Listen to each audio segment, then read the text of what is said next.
Hello and welcome to Inside Indiana Business. I'm Gary Dick, coming to you this week from downtown Indianapolis in Gainbridge Fieldhouse, right in the heart of downtown Indy, undergoing a dramatic transformation. This weekend, really one of the first opportunities for fans to come in and get a first look at what has been a three-year, $360 million project to create what is being termed the Fieldhouse of the future. The scope is really enormous, the second largest renovation in NBA history, behind only Madison Square Garden.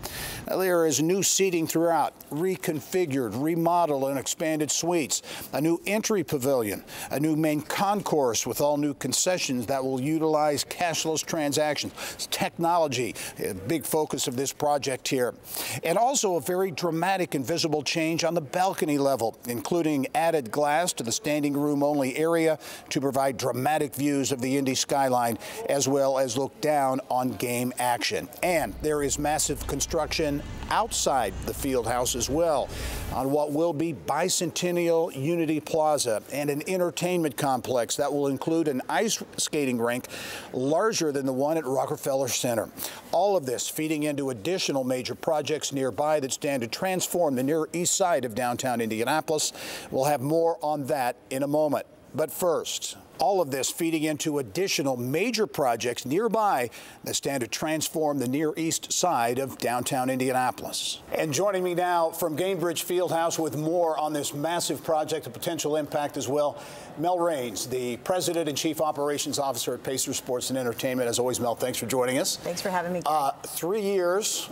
A lot of work. Are you ready to breathe a sigh of relief after this big project? Yeah, I am. We had Post Malone last Sunday, and it went really smoothly. I think the fans coming really enjoyed the building, and we're excited. We've got a really full slate of events coming. I want to give people kind of an inside look at what they're going to see when they come down here. And Fan Jam, I know you're hosting that on Sunday, a big event, a big chance for folks to check this out. One of the most recent things up on the third level, kind of the balcony level, new seating throughout the building and things. But what's interesting to me is you've opened that up.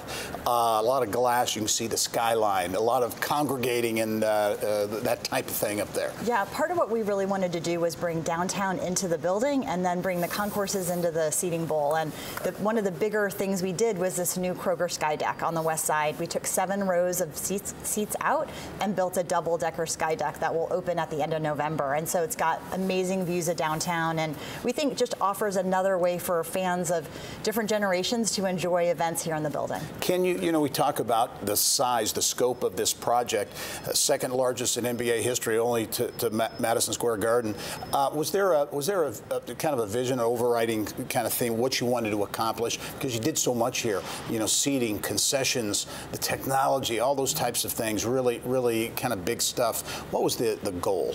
Well, it started with Herb Simon really wanted to be sure that the Pacers were always in Indianapolis and Indiana, and so the 25-year lease extension is where we started, and we wanted to take this beautiful building that had such great bones and just modernize it. We wanted to keep the soul of the Fieldhouse and create some new products for people to enjoy, and then upgrade the seats and the concessions and the restrooms and the entire experience. And so I think we've done that in a really nice way to keep this building a beloved asset in Indianapolis for another 25 years. Yeah, you're going to see a lot of changes, folks, will they come down to Gainbridge Fieldhouse. But technology is a big part, will be a big part of the fan experience. Absolutely. So a big part of the renovation was everything from new Wi-Fi through the building. So when we have a full house, close to 18,000 people, and people want to be texting pictures to their families or posting on Instagram, you can do that in pretty quick time.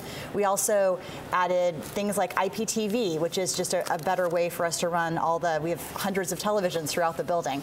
So things like that, frictionless grab-and-go markets where you just tap your credit card or your phone, take what you want and get out. I think it's about a 40-second transaction time, so you can get back to your seat quickly at the event. And so we've just added a number of technological enhancements. Well, we're talking inside the Fieldhouse here in these dramatic changes, but that's only part of the story, because you go outside and folks will see activity, construction, and Bicentennial Unity Plaza, an entertainment complex really coming to life, beginning to come to life. Yeah. Talk about that and why that's an important part of this whole vision. Yeah, one of the things we really wanted to do was extend our footprint and to be able to activate much more year-round. And so the plaza is that, Bicentennial Unity Plaza is that vision. So we'll have everything from ice skating in the winter to hopefully roller skating in the summer, basketball, community events all year round. We're hoping to ribbon cut that in May. We've got two great sculptures that are going to be going in that I think will become must-see things here in Indianapolis when people come to visit,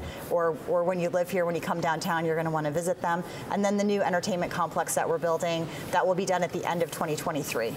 End of 2023, heading into 2024, big chance to showcase this with the 2024 NBA All-Star Weekend, right? Yeah, we're excited to host that event. It's just got a great international presence, international media, and people from all over the world follow that.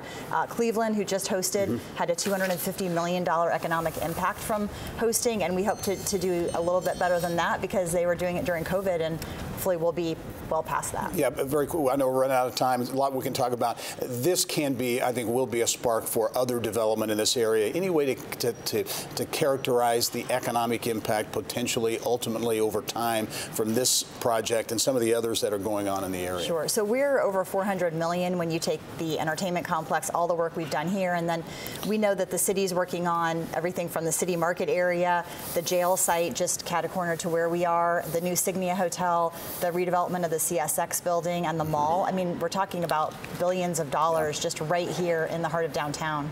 Mel Raines, the President and Chief Operations Officer at Pacer Sports and Entertainment. Mel, thanks for some great perspective and an inside look here. We'll talk to you soon. Thanks, Gary.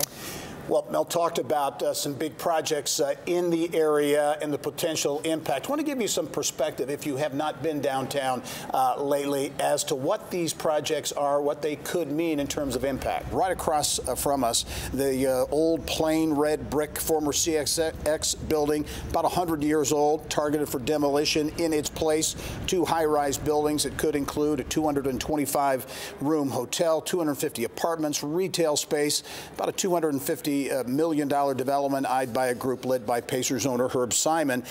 And just a couple of blocks away from there, city-owned property eyed for potentially hundreds of millions of dollars in development, including the so-called Jail 1 site at Maryland and Delaware Streets, the city-county building as well. And don't forget the beleaguered Circle Center Mall. Big plans for reuse expected to be released in due time there as well. So after years of really not a lot of activity, the Near East Side of downtown Indianapolis poised for some pretty dramatic growth.